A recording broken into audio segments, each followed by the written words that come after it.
Hi friends, welcome to JV aspirants YouTube channel GK and current affairs. And ఇంకెవరైనా మన ఛానల్ని subscribe చేయకపోతే తప్పకుండా సబ్స్క్రైబ్ చేసుకోండి. అండ్ ఫర్దర్ అప్డేట్స్ మిస్ అవ్వకుండా ఉండాలంటే బెల్ ఐకాన్ కూడా క్లిక్ చేయండి. అప్పుడు మేము చేసే వీడియోలు మీకు నోటిఫికేషన్ రూపంలో వస్తాయి ఫ్రెండ్స్. ఓకే. అండ్ ఈ వీడియోలో వచ్చేసి one of the most important topic జనరల్గా అడుగుతూ ఉంటారు ఎగ్జామ్ పాయింట్ ఆఫ్ వ్యూలో. తుఫాన్ పేర్లు అలాగే ఆ పేర్లు పెట్టినటువంటి దేశాలకు సంబంధించి మనం డిస్కస్ చేద్దాం. చిన్న కోడింగ్ రూపంలో. తుఫాన్లు మనకు వార్తల్లో నిలుస్తూ ఉంటాయి కదా! అవి ఎగ్జామ్ పాయింట్ ఆఫ్ వ్యూలో చాలా ఇంపార్టెంట్. ఒక తుఫాన్ పేరిచ్చి, ఆ తుఫానుకు ఏ దేశం పేరు పెట్టింది అని అడుగుతా ఉంటారు. కొన్ని ఇంపార్టెంట్ అంశాలైతే ఇందులో డిస్కస్ చేద్దాం. 2024లో వచ్చినటువంటి తుఫాన్లు అన్నీ కూడా ఇందులో డిస్కస్ చేద్దాం. ఓకే. ఇక టాపిక్‌లోకి ఎళ్ళే ముందు మనం ఇంతకీ తుఫాన్లు అనే పేరు ఎందుకు పెడతారు? ఎవరు పెడతారు? అనేటువంటి అంశాన్ని మనం స్టెప్ బై స్టెప్ తెలుసుకుందాం. ఏంటంటే వాతావరణ కేంద్రాల నుండి వెలువడేటువంటి సమాచారము ఎలాంటి గందరగోళం లేకుండా ప్రజలకు సవ్యంగా చేరేందుకు తుఫాన్లకు పేర్లు పెట్టడం జరుగుతుందనమాట.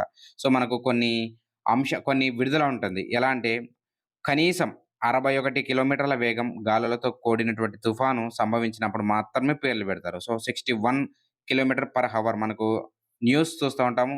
గంటకు 80 కిలోమీటర్ల వేగంతో, లేదంటే గంటకు 30 కిలోమీటర్ల వేగంతో, లేదంటే గంటకు 20 కిలోమీటర్ల వేగంతో ఈదురుగాలులు వీస్తా ఉంటాయని చెప్తాం. సో, ఈ పేర్లు పెట్టడానికి ఒక లిమిట్ ఉందనమాట. 61 కిలోమీటర్స్ 61 కిలోమీటర్లు వచ్చినప్పుడు మాత్రమే ఆ తుఫానుకు పేరు పెట్టడం జరుగుతుంది. ఓకే. రైట్. అండ్ ఎందుకంటే ఈ యొక్క 61 అనేటువంటి ఎందుకు పెడతారంటే, 61 వచ్చినప్పుడు ఒక తుఫాను పేరు పెడతారు. లేదంటే 69 గాని, లేదంటే 79 గాని డిఫరెంట్ డిఫరెంట్ డిజిట్స్ వచ్చినప్పుడు ఒక్కొక్క నంబర్‌కు ఒక్కొక్క తుఫాను పేరు పెడతారు. ఫర్ ఎగ్జాంపుల్ 62 వచ్చినప్పుడు ఫర్ ఎగ్జాంపుల్ అనుకుందాం. 62 వచ్చినప్పుడు ఒక తుఫాను అనుకుంటే, 69 వచ్చినప్పుడు ఇంకొక తుఫాను. ఏమవుతుందంటే అంచనా వేయడం ఈజీ అవుతుంది దీని ద్వారా. చూద్దాం ఇక్కడ. ఎందుకంటే అలా పేర్లు పెట్టడం ఎందుకంటే ఒకే ప్రాంతంలో ఒకేసారి ఒకటి కన్నా ఎక్కువ తుఫాన్‌లొచ్చినప్పుడు ఈ యొక్క డిజిట్స్ అనేవి చాలా ఉపయోగపడతాయి. ఓకే. మరి ఆగ్నేయ ఆసియా దేశాలు మన హిందూ మహాసముద్రము, అలాగే అరేబియా సముద్రము, బంగాళాఖాతం ఈ పరిధిలో ఉన్నటువంటి ఆగ్నేయ ఆసియా అని పిలుస్తాము. ఈ యొక్క దేశాలే తుఫాన్లకు పేర్లు పెడుతూ ఉంటాయి. పేర్లు పెడుతున్నాయన్నమాట. ఉదాహరణకు చూసుకుంటే అసాని. గతంలో అసాని అనేటి ఒక తుఫానొచ్చింది. ఆ యొక్క తుఫాను పేరు పెట్టినటువంటి దేశం ఏదంటే శ్రీలంక. శ్రీలంక ఎక్కడ ఉంటుంది మనకు? హిందూ మహాసముద్రము ఇట ఆగ్నేయ ఆసియాలో ఉంటుందన్నమాట. ఓకే. అండ్ హిందూ మహాసముద్ర తీర ప్రాంతంలో ఉన్నటువంటి గతంలో 8 దేశాలు మాత్రమే. ఆ 8 దేశాలు ఏవంటే బంగ్లాదేశ్, ఇండియా, శ్రీలంక, మాల్దీవులు, Myanmar, Oman, Pakistan and Thailand. ఈ 8 దేశాలు ఈ యొక్క హిందూ మహాసముద్ర తీర ప్రాంతంలో ఉన్నటువంటి ఈ 8 దేశాలు పేర్లు పెట్టేవి. అయితే 2018లో ఈ యొక్క ప్యానెల్‌లో మరికొన్ని దేశాలు యాడ్ అవ్వడం జరిగింది. ఆ దేశాలేంటంటే ఇరాన్, ఖతార్, సౌదీ అరేబియా, అలాగే యునైటెడ్ అరబ్ ఎమిరేట్స్, అలాగే యెమెన్ అనేటువంటి దేశాలు ఈ యొక్క 5 దేశాలు యాడ్ అయ్యాయి. 8+5 8+5 ఎంత అవుతుంది మనకు? మొత్తం 13 దేశాలు. మనకి ఎగ్జామ్ పాయింట్ ఆఫ్ వ్యూలో అడుగుతారు. ఈ యొక్క ఆగ్నేయ ఆసియా దేశాల్లో మొత్తం ఎన్ని దేశాలు కలిసి ఈ యొక్క తుఫాన్లకు పేర్లు పెట్టడం జరుగుతుంది అనంటే 8+5 13 ఓకే. అండ్ ఫర్ ఎగ్జాంపుల్ ఈ యొక్క తుఫాన్లు పేర్లు పెట్టడానికి కొన్ని రూల్స్ ఉన్నాయి. ఆ రూల్స్ ఏంటనేది ఒకసారి చూస్తే ఇక్కడ ఉచ్చరించడానికి చాలా సులువుగా ఉండాలి. ఫర్ ఎగ్జాంపుల్ అసాని అని మనం డిస్కస్ చేసాం ఇందాక. ఇక్కడ అసాని అనంటే చాలా సింపుల్‌గా ఉంటుంది. అలాగే ఈ యొక్క ఇంగ్లీష్‌లో ఆ యొక్క మొత్తం తుఫాను పేరు 8 లెటర్లు. 8 ఇంగ్లీష్ లెటర్స్ లోపే ఉండాలి. మనకిప్పుడు ఇందాక డిస్కస్ చేసాం అసాని. అసాని అంటే మనకు 5 లెటర్స్ ఉంటాయి. అంటే 8 ఇంగ్లీష్ లెటర్స్‌లోనే ఉంటుందన్నమాట ఈ యొక్క పేరనేది. అలాగే ఎవరి భావోద్వేగాలు గాని, ఎవరి విశ్వాసాలను కూడా దెబ్బతీయకూడదు ఈ యొక్క పేరు పెట్టేటప్పుడు. ఫర్ ఎగ్జాంపుల్ ఇక్కడ కొన్ని చూద్దాం. ఇక్కడ ఇంపార్టెంట్ నోట్ అయితే ఇవ్వడం జరిగింది. సో, ఈ 13 దేశాల జాబితా చెప్పాం గదా! ఈ 13 దేశాల్లో ప్రతి దేశం కూడా పేర్లు చెబుతూ ఉంటుంది. పేర్లు రిపీట్ అవుతూనే ఉంటాయి. ఫర్ ఎగ్జాంపుల్ ఈ సంవత్సరంలో 13 దేశాలు కలిసి 13 పేర్లను సూచిస్తూ ఉంటుందనమాట. ఇట్లా రొటేట్ అవుతూ ఉంటది. రొటేట్ అవుతూ ఉంటుంది. అది మీరు గుర్తుపెట్టుకోండి. అండ్ ఇక్కడ ఇప్పుడు మనం 2024లో వచ్చినటువంటి తుఫాన్లకు సంబంధించి ఒకసారి డిస్కస్ చేద్దాం.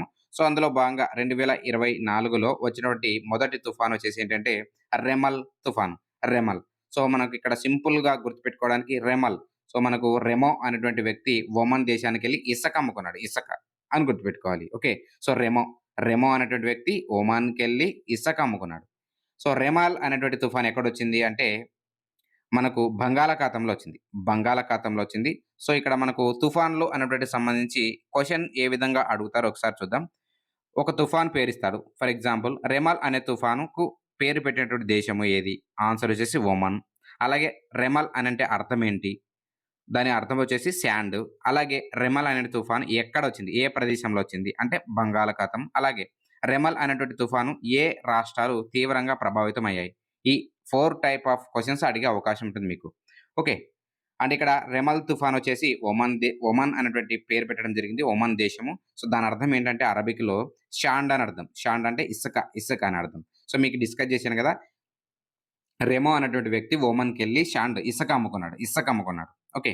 సో, అక్కడితో మీకు గుర్తుండిపోతుంది. మరి ఆ తుఫాన్ ఎక్కడొచ్చిందంటే బంగాళాఖాతంలో ఈ యొక్క తుఫాన్ అనేది విరుచుకుపడింది.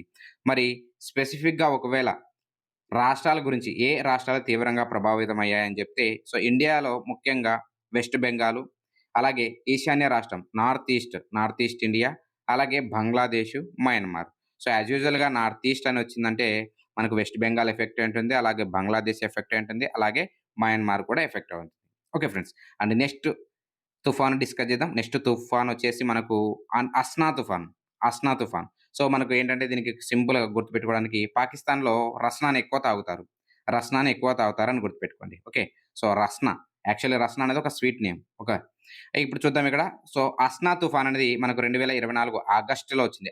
సెప్టెంబర్‌లో వచ్చింది. అరేబియా సముద్రంలో వచ్చింది.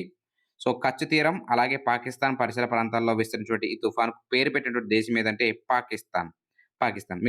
మీకు ఇందాక చెప్పాను గదా! 'అస్నా' అనేది ఎక్కడ తాగుతారు ఎక్కువగా? పాకిస్తాన్. కాబట్టి 'అస్నా' అనేటువంటి పేరు పెట్టిన దేశం ఏదంటే పాకిస్తాన్. మరి దీని అర్థం ఏంటంటే గుర్తించదగ్గది. గుర్తించదగ్గది లేదా పొగడదగ్గది. మరి మన భారతదేశంలో ఏ రాష్ట్రాలు తీవ్రంగా ప్రభావితమయ్యాయంటే గుజరాత్, రాజస్థాన్, మధ్యప్రదేశ్, అలాగే పాకిస్తాన్‌లో ఉన్నటువంటి సింధ్, అలాగే Balochistan. Okay. And next discuss చేద్దాం. నెక్స్ట్ తుఫానొచ్చేసి 'దానా' తుఫాను. 'దానా' తుఫాను ఇదొచ్చేసి 2024 అక్టోబర్. ఇక్కడ మంత్ కూడా ఎందుకు ఎక్స్‌ప్లెయిన్ చేస్తున్నానంటే ఒక్కోసారి మీకు డైరెక్ట్ క్వెషన్ అడుగుతాడు. 2024 అక్టోబర్‌లో వచ్చినటువంటి బంగాళాఖాతంలో వచ్చినటువంటి తుఫాన్ పేరేంటి అని అడుగుతాడు. సో, ఆన్సర్ మీకు 'దానా' తుఫాన్. 'దానా' తుఫాన్. సో, ఇక్కడ మనం ఏ విధంగా గుర్తుపెట్టుకోవాలంటే సింపుల్‌గా ఖతార్ దేశంలో పశువులకు, ఎద్దులకు ఇవి ఉంటాయి గదా! సో, వాటికి దానా పెట్టడానికి దానా అంటే మనం పశువులకు పెట్టేటటువంటి ఒక టైప్ ఆఫ్ ఫుడ్ అనమాట. సో, దానా అని పిలుస్తాం. సో, దానా ఈ యొక్క ఖతార్ దేశంలో దానా పెట్టడానికి జంతువులు లేవని జెప్పేసి. సో, ఇక్కడ మనమే సొంతంగా దానా పెడుతున్నాం కాబట్టి దాన్ని మనం ఏమంటాం అంటే ఔదార్యం అంటాం. దాతృత్వం అంటాం. ఓకే. సో, ఇప్పుడు చూద్దాం. దానా తుఫాను ఎక్కడొచ్చింది అని అడుగుతారు మీకు ఎగ్జామ్‌లో. బంగాళాఖాతంలో వచ్చింది. బంగాళాఖాతంలో. సో, మన భారతదేశంలో ఏ రాష్ట్రాలు తీవ్రంగా ప్రభావితమయ్యాయంటే ఒడిశా అండ్ బెంగాల్ రాష్ట్రాల్లో ఈ యొక్క ఎక్కువ తీవ్ర నష్టం కలిగింది. మరి ఈ యొక్క దానా తుఫానుకు పేరు పెట్టినటువంటి దేశం ఏదని అడుగుతాడు. So, Qatar. మనం ఇందాక డిస్కస్ చేసాం గదా! సో, ఖతార్ దేశంలో దానా పెట్టడానికి జంతువులు లేవు. సో, ఇక్కడ అంటే ఔదార్యం చూపించడానికి జంతువులు లేవనమాట. ఈ దానా తుఫానుకి అర్థం ఏంటంటే ఔదార్యం అని అర్థం. ఔదార్యం, జెనరసిటీ లేదా ఉదారత, దాతృత్వం అని అంటాం. మనకి ఎక్కువ ఇంగ్లీష్ పదాలు వాడుతుంటారు కాబట్టి జెనరసిటీ అని గుర్తుపెట్టుకోండి. లేదా ఔదార్యత, ఉదారత, దాతృత్వం. ఓకే. మీకు గుర్తుంటుందనుకుంటున్నాను. అండ్ నెక్స్ట్ తుఫాను గురించి డిస్కస్ చేద్దాం. One of the most important topic. ఎందుకంటే ఆంధ్రప్రదేశ్ బాగా ప్రభావితమైంది. ఈ యొక్క ఫెంగల్ తుఫాన్. ఫెంగల్. సో, మనకు బెంగాల్ అంటే బంగాళాఖాతంలో వచ్చింది. ఓకే. ఫెంగాల్, బెంగాల్ అని అలా గుర్తుపెట్టుకోండి. సో, బెంగాల్.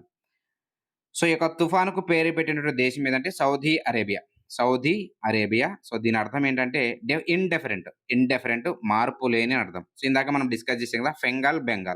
బెంగాల్ ఏమైనా డిఫరెన్స్ ఉంటుందా? లేదు. సో, కాబట్టి ఫెంగల్ అంటే ఇండిఫరెన్స్ అని అర్థం. మార్పు లేని అర్థం. ఓకే. సో, ఈ యొక్క ఫంగల్, ఫెంగల్ ఏ మార్పు లేదు కాబట్టి ఎందుకు నేను ప్రొనౌన్స్ చేసి చెప్తున్నానంటే ఎటువంటి మార్పు లేదు అని చెప్పడానికి చెప్తున్నానిక్కడ. జస్ట్ గుర్తుంచుకోవడానికి మాత్రమే. ఓకే. మరి ఈ యొక్క ఏ రాష్ట్రాలు తీవ్రంగా ప్రభావితమైనయి చూస్తే తమిళనాడు, ఆంధ్రప్రదేశ్, కేరళ, కర్ణాటక సో, ఇవన్నీ బాగా ఎఫెక్ట్ అయ్యాయి. ఇండియా అండ్ శ్రీలంక కూడా కొంతవరకు ఎఫెక్ట్ అవ్వడం జరిగింది. మోస్ట్‌గా మనకు ఆంధ్రప్రదేశ్‌లో ఉన్నటువంటి విజయవాడలో భయంకరమైనటువంటి వరదలొచ్చాయి. సో, మీ అందరికి తెలిసే ఉంటుంది. ఈ యొక్క ఫెంగల్ తుఫాను ఊహించనటువంటి తీవ్ర నష్టాన్ని మిగిల్చిపోయింది. సో, ఫెంగల్ తుఫాను ఆంధ్రప్రదేశ్ ఇది బహుశా అడగొచ్చు. ఎందుకంటే మన ఆంధ్రప్రదేశ్ బాగా తీవ్రంగా ఎఫెక్ట్ అయింది కాబట్టి. సో, ఎప్పుడొచ్చిందంటే 2024 నవంబర్, డిసెంబర్ మధ్య ఈ యొక్క ఫెంగల్ తుఫాను ఆంధ్రప్రదేశ్‌ని తాకింది. సో, ఇవి ఫ్రెండ్స్ మరి ఇంపార్టెంట్ తుఫాన్లు 2024లో భారతదేశానికి సంబంధించినటువంటి తుఫాన్లు. సో, ఈ వీడియో మీకు నచ్చినట్లయితే తప్పకుండా మీ ఫ్రెండ్స్‌కి షేర్ చేయండి. అండ్ మాకు సపోర్ట్ చేస్తున్నారు friends. And thank you for watching this video. Thank you very much.